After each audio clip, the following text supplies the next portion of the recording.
Salinas police balk raid on Filipinos. Sheriff reports violence. Check despite serious situation. September 28, 1936. This area was in the midst of another crisis in a lettuce strike situation today, as strikers and specially appointed deputy sheriffs clashed after the Union men assertedly were using strong arm methods in trying to get Filipino field workers to participate in sympathetic strike. The strikers started a campaign of intimidation against the Filipinos this morning, announced Chief of Police George Griffin, in charge of combined law enforcing agencies here. Violence thwarted. At approximately 3 a.m., about 100 automobiles containing about 250 strikers started out to scare the Filipinos out of the fields. I hastily organized 50 special deputies and saw to it that none of the Filipinos was hurt. Ladies and gentlemen, I called you here tonight to discuss and organize the strike against the Farmers Association. For far too long, we've been oppressed and intimidated into working back-breaking hours in the hot sun, from sun-up to sundown. For what? For 22 cents an hour that our families starve on? Enough is enough! The time is now to stand up together! Yeah! Give us Cervantes! Where's Cervantes? I saw the cops take him to jail this morning. They had him cuffed and his face was bleeding. They say they arrested him for vagrancy, but I know they arrested him for being a Filipino in California. This is exactly the kind of tyranny that threatens our existence. We can't keep backing down to these men. They don't listen to our demands because we don't stand together. There are only 500 Filipino laborers striking right now. There are 3,000 more still in the fields.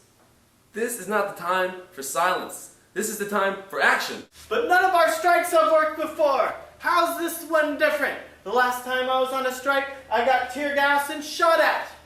Harvester Dashel, if we can shut down the lettuce farms, if we can hit their pocketbooks, they will listen. It will be different. I've been in 13 counties in the last year. I need this job to support my family.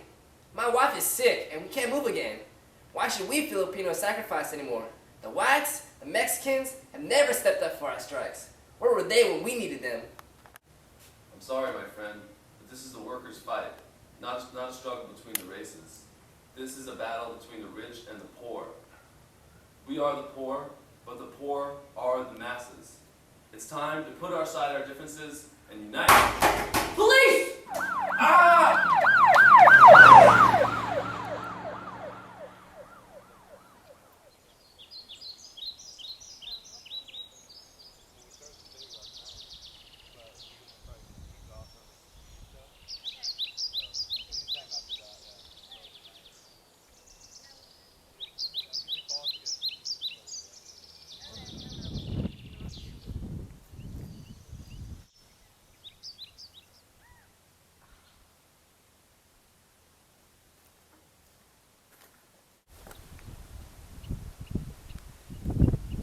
Our days are coming to an end. I don't think I could take this anymore. We're part of a great union and a great country. We must stand and fight it out.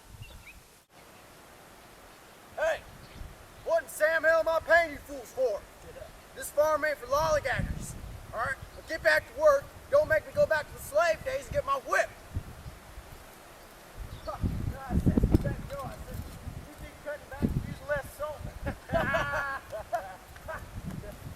Lord, I hate that old Okie. I wish he'd just step back into his own grave.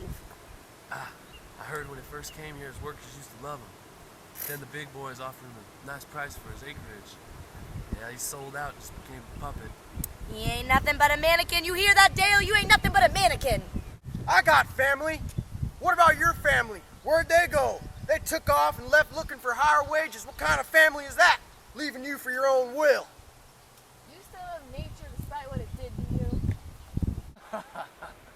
Why don't you shut up and sit on that log? I think this hot sun's been warping your mind. Don't you ever talk back to me like that again, or I'm gonna call the strike breakers on you. Hey, where does he think he's going? I don't know. He's so yellow-bellied fella. You're yellow! That's it, y'all fools! I'm at my wit's end. I have a cousin in San Francisco working in a factory. We should all go there. You with me? Amen. All right, I'm off. The opportunity's everywhere, but this war between us has got to end. We do have faulty leadership. He's right. We scatter and we hope that picketing will solve the question, but it doesn't. Only our leaders get battered in the end. I'm going to win this. We can organize.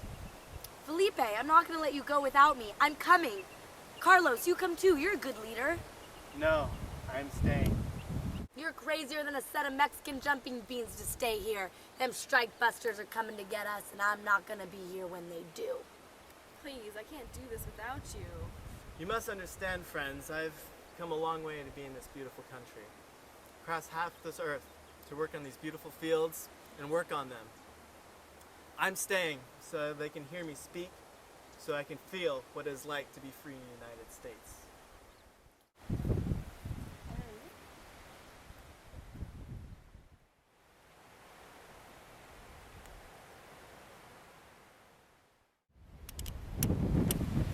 Wow!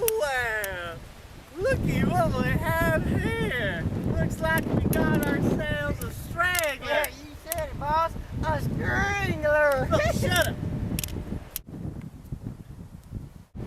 Where'd your little friends go? Off to see the wizard? They went off to change this oppressiveness. Oppressiveness? Well, that's a pretty big word for an islander. What do you think about this for oppressiveness? What do you think of that? Huh? You have no right to threaten me. I only want to work here. I want to work and make a living.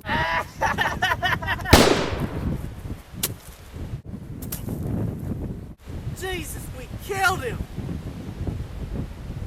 Skeeter, did you load that? Well, boss, I loaded it. You told me to. They're gonna wring my neck for this.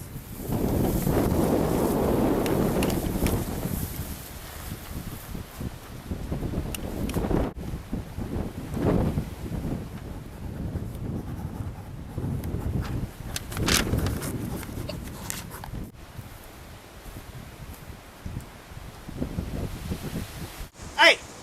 Get out of that briar patch, little missy! Do you want to end up like that old man right there? Oh, please. Give me your ID.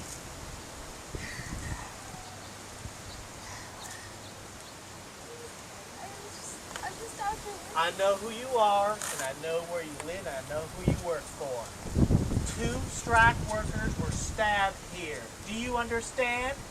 You write that. Okay. Now get out of here. Jesus. Boss, I got some lunch for dinner. Damn it, Skeeter. Have you no respect? There once was a Union maid, she never was afraid of the goons and the ginks and the company finks and the deputy sheriffs that made the raid. She'd go to the Union Hall when a meeting it was called, and when the company boys came around, she always stood her ground.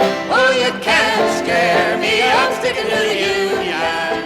I'm sticking to the Union. I'm sticking to the Union. Hey, you sing it with us. Oh, you can't scare me, I'm sticking to the Union. I'm sticking with the Union till the day I die. This Union maid was wise to the tricks of the company spies. She'd never be fooled by a company stool. She'd always organize the guys. She'd always get her way when she asked for better pay. She'd show her card to the National Guard, and this is what she'd say. Oh, you can't scare me, I'm sticking with the Union. I'm sticking with the Union. I'm sticking with the Union.